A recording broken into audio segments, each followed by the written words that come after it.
Yo mga kamatik, magandang hapon mga kamatik.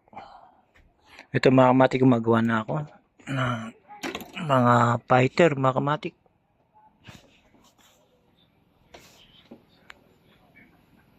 Dahil sa mga kamatik, August pa lang, magsisimula na ako gumawa kasi lagi talagang kinakapos. Lalo na pagdating ng December, mga kamatik, nagsisipuntahan yung mga suki natin mga kamatik.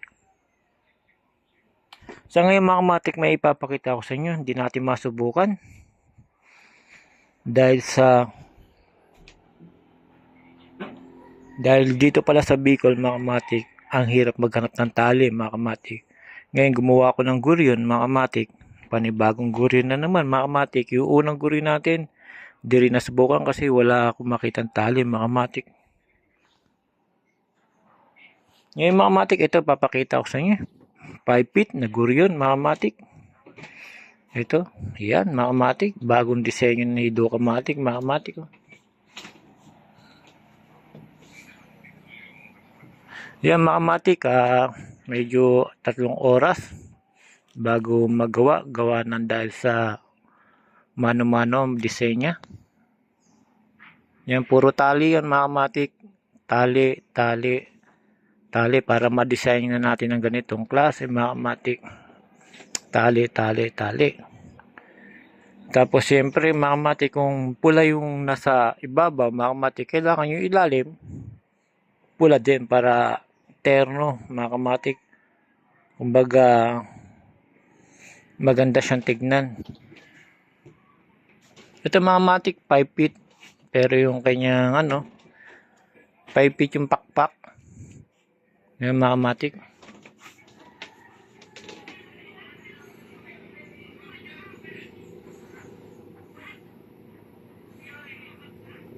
Yan mga kamatik, napakaganda ang disenyo ni Do Kamatik mga kamatik.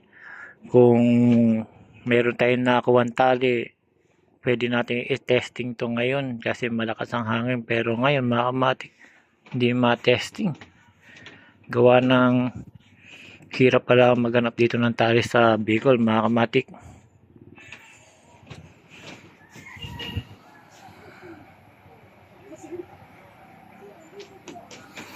Yung mga kamatik, gagawa ko na ito marami, gawit wala lahat ng design.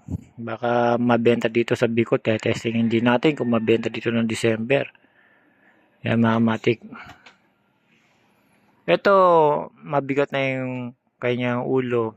Pwede na siyang hindi lagyan ng patunog. Pero kung lalagyan nyo mga kamatik, pwede naman. Naka-open naman to mga kamatik. Kaya para hindi na maglagay dito sa karamihan mga kamatik dito nilalagay.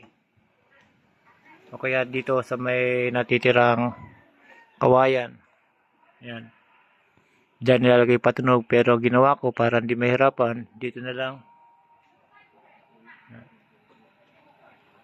Open mga kamatik, open yan. Para hindi mahirapan maglagay ng kanyang patunog mga kamatik. Sa ere nito mga kamatik, sigurado napakaganda nito sa ere. Ayan mga kamatik, napakaganda nito. Dito pala maganda na siya tignan mga kamatik. Ayan mga kamatik. Gagawa pa tayo ng iba-ibang design mga kamatik.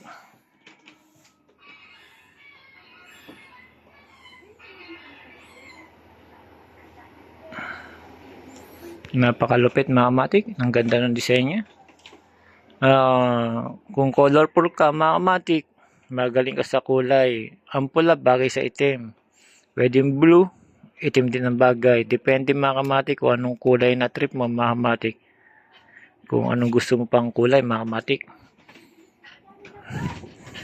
Dito naman mga kamatik, siyempre kung papagawa ka, message mo lang si Do Kamatik mga kamatik. Automatic mga kamatik, naghihintay lang ako.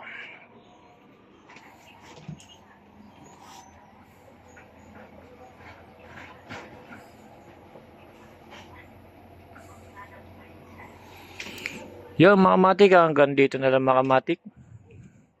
Na pinakita ko lang sa inyo, pinasilip na disenyo ni Do Kamatik mga kamatik. talagang mabagsik. Pero pagka meron tayong tali, mga kamatik, paliparin kaagad natin to. Kahit hindi uso dito sa Bicol, mga kamatik, testingin na natin kaagad, mga kamatik.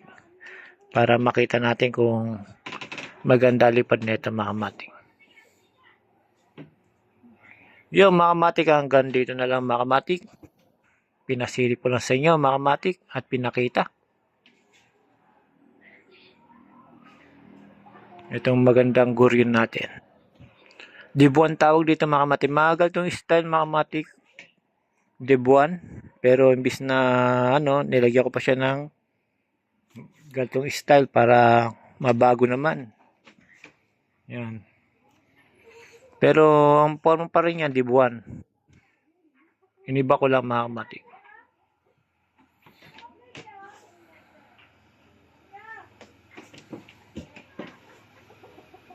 Yo, mga kamatik, hanggang dito na lang, mga kamatik. Salamat. Yan ang dibuan natin na malupit ang disenyo, mga kamatik.